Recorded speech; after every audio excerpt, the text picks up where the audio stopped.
भगवान स्वामी के शासन में हम सभी विराजते हैं और उनकी ये पावन पीयूष तेज नाम हम सभी के लिए परम उपकारी। अनादिकाल से हमारी आत्मा में जो जन्म, जरा और मृत्यु रूपी रोग लगे, उन रोगों का उपशमन करने वाली कोई परम औषधि है तो वह एकमात्र यह जनवाणी भव्यात्मा। व्यक्ति कहीं न कहीं शत्रु और मित्र की खोज करता है और संसार में उसे कहीं शत्रु मिलता है, कहीं मित्र भी मिलता है, कहीं अपना भी मिलता है, कभी पराया भी मिलता है। पर जीव ये भूल जाता है कि वास्तविकता में शत्रु और मित्र कहीं बाहर नहीं होते। शत्रु और मित्र अपने भीतर ही हुआ। आज तक प्रत्येक व्यक्ति और प्रत्येक इंसान ने अपने राग द्वेष के पीछे किसी को शत्रु बनाया, किसी को मित्र बनाया, किसी को अपना बनाया, किसी को पराया माना, और ये ही उसकी राग द्वेष की परिणति, उसकी पाप की परिणति ही उस जीव का सबसे बड़ा शत्रु। कहाँ एक इंसान जो भगवान का रूप था, भगवत्ता को प्राप्त करने वाला था, उस इंसान से ही, उस व्यक्ति से ही जीव राग द्वेष करते हुए शत्रुता और मित्रता को खोजता है। पर वो भूल जाता है कि किसी व्यक्ति के प्रति अगर शत्रुता और मित्रता की तुम्हारी दृष्टि है तो वह उस व्यक्ति की गलती नहीं है, अपितु आपके स्वयं की सोच की और दृष्टि की ही गलती। क्यों माताओं, आप भी तो गलतियां खोजते होंगे दूसरों की। जब भी गलती की बात आती है तब तब दृष्टि दूसरों पे जाती है, और जब भी कोई अच्छाई की बात आती है, अच्छी बात, प्रशंसा सुनने की बात आती है तो व्यक्ति अपना नाम सुनना चाहता है। ये जीव की अनादि काल की ऐसी परिणति हो चुकी है जिस कारण से जीव इस संसार के दुखों से उभर नहीं पा रहा। जानता बहुत कुछ है, समझता भी बहुत कुछ है, पर क्या करे, वह जीवन में उसे उतार नहीं पाता है और अपने भीतर के ही उस शत्रु को लेकर पूरे संसार को वह शत्रु के रूप में ही देखता है। जिसके दृष्टि में, जिसकी सोच में स्वयं की ही एक भद्रता है, स्वयं राग द्वेष से परे होकर एक वास्तविक तत्व को और स्वरूप को समझने की जिसकी दृष्टि होती है, वह कभी भी किसी को शत्रु या कभी किसी को मित्र नहीं कहता। भले ही आप ये कह सकते हो कि हमारा कोई शत्रु नहीं है, पठारी के लोग कह सकते हैं, विदिशा के भी कह सकते हैं कि हमारा तो पंडित जी कोई शत्रु नहीं है। पर अगर आप शत्रु नहीं है कह रहे हो, मतलब पक्का है कहीं ना कहीं कोई ना कोई है। आप अगर ये भी कह रहे हो कि हमारा शत्रु नहीं है पर मित्र तो है, मित्र है मतलब शत्रु होगा, क्योंकि जब सिक्के का एक पहलू होता है, भले ही दूसरा पहलू आपके सामने हो ना हो, पर सिक्के का एक पहलू है तो दूसरा पहलू होगा ही होगा। क्या आप लोग पठारे में व्यापार नहीं करते, पैसे नहीं कमाते, सिक्का नहीं देखा? देखा है।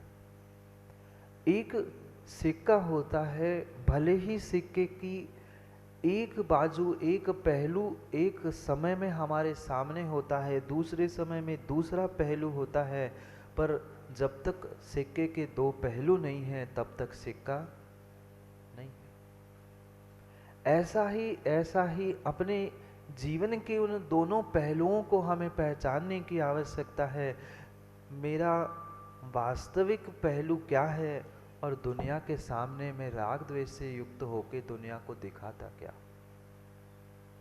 चाहे राग हो, चाहे द्वेष हो, चाहे मित्र हो, चाहे शत्रु हो, चाहे अच्छाई हो, चाहे बुराई हो, ये जो कुछ भी मेरे पहलू है, ये वास्तविकता में मेरे स्वयं के लिए मैं कितने अच्छे से जानता हूँ और दुनिया को दिखाने के लिए मैं कितने अच्छे से करता हूँ।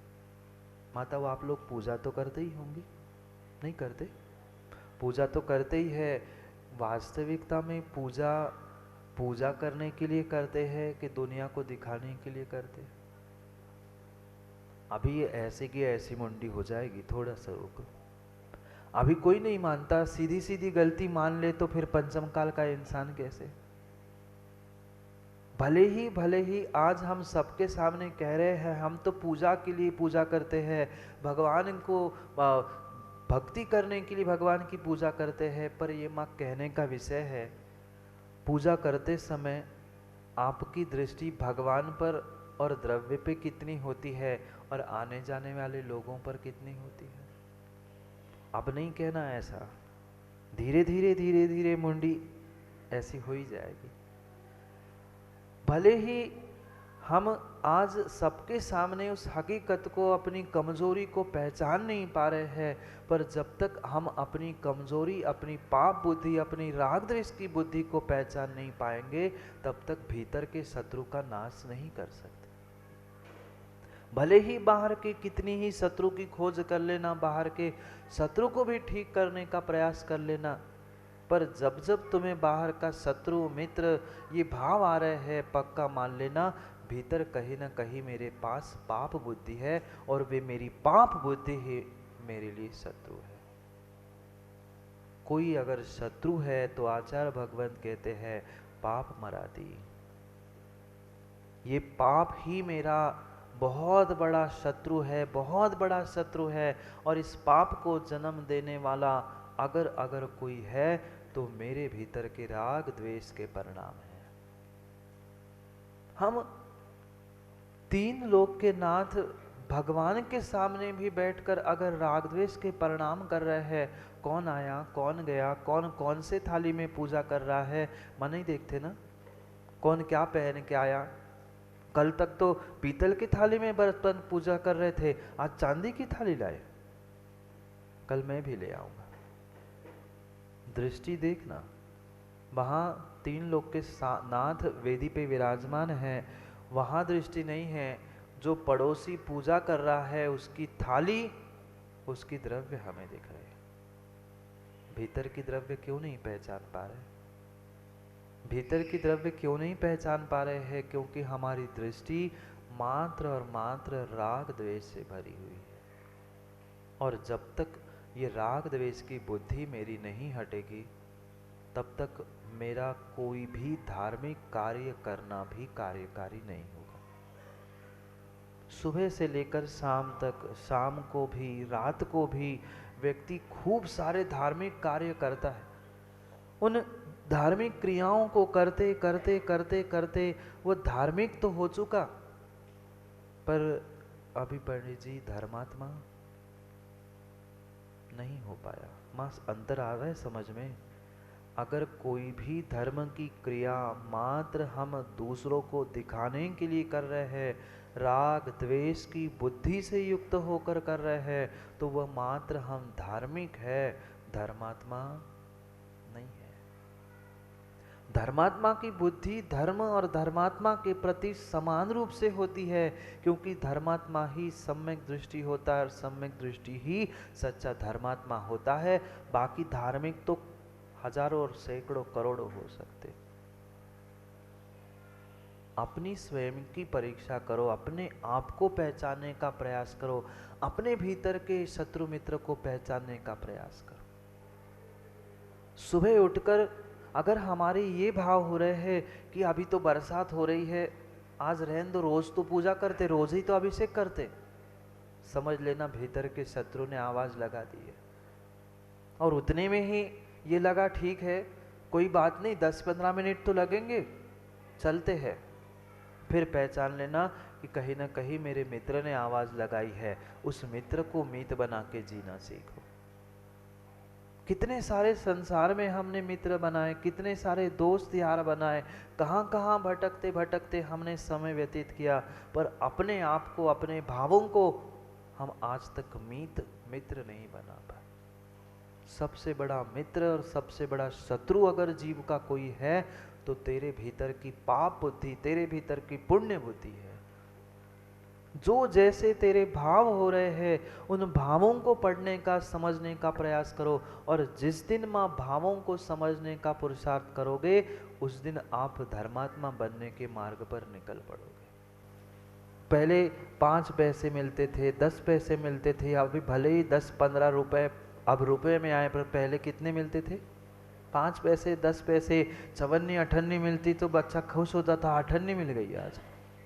वो 5 पैसे भी पंडित जी मिलते थे तो गुल्लक में बालक डालता था, खर्च नहीं करता था। आप भी तो बालक थे उन दिनों की, याद करो ना। वह 5 पैसे भी मिलते थे, वह बालक गुल्लक में डालता है और सोचता है कि चलो आज 5 पैसे मिले, 10 पैसे मिले। भले ही वह 10 पैसे, 5 पैसे, रुपए, 2 रुपए में कोई सामग्री बड़ी खरीद नहीं सकता, पर फिर भी सोचता है चलो जितना मिला उतना ही इकट्ठा कर लो। कभी ऐसे पुण्य के बारे में सोचा? कभी ऐसे शुभ क्रियाओं के बारे में हमने सोचा चलो ठीक है, बड़ा काम नहीं कर पा रहे, छोटे छोटे ही पुण्यों से, छोटे छोटे अच्छे भावों से हम अच्छा कुछ जोड़ ले? नहीं जोड़ पा रहे। बहुत बड़ी पूंजी श्रद्धा की चाहिए, बहुत बड़ी पूंजी श्रद्धा की चाहिए।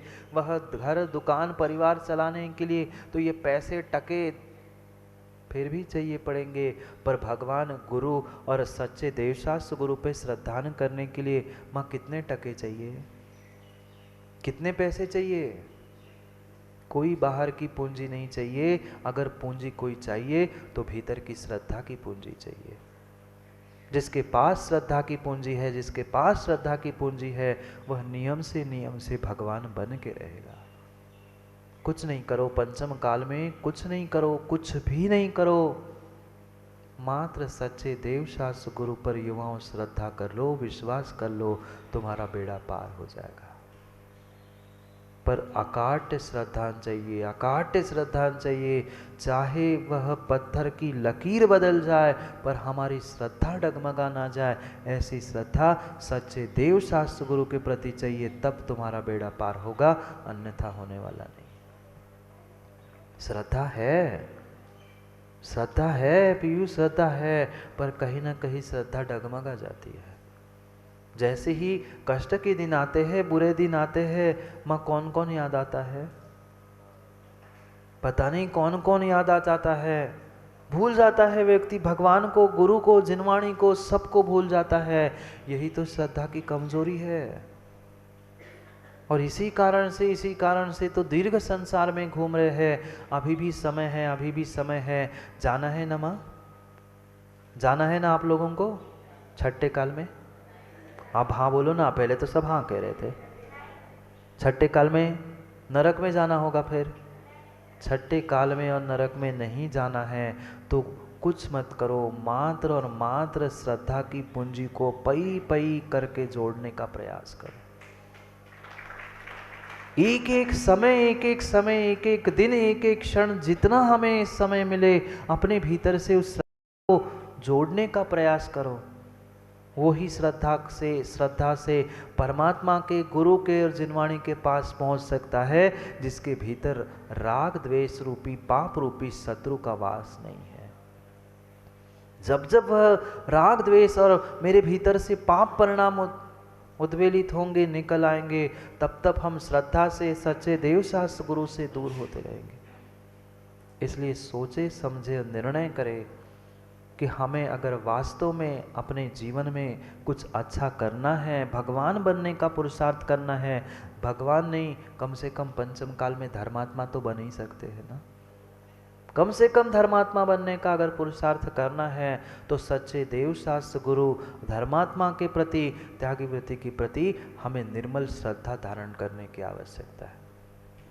जितनी जितनी निर्मल श्रद्धा मेरे भीतर होगी उतना ही निर्मल जी तुम्हारा काम बनता जाएगा, अन्यथा बनने वाला नहीं है।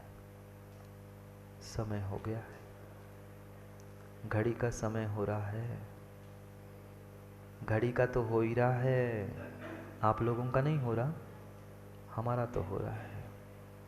हमें तो एक एक मिनट की, एक एक क्षण की, एक एक समय की कीमत है, पर आपको एक एक घंटों, एक एक दिन, एक एक साल, एक एक जिंदगी की भी कीमत नहीं है।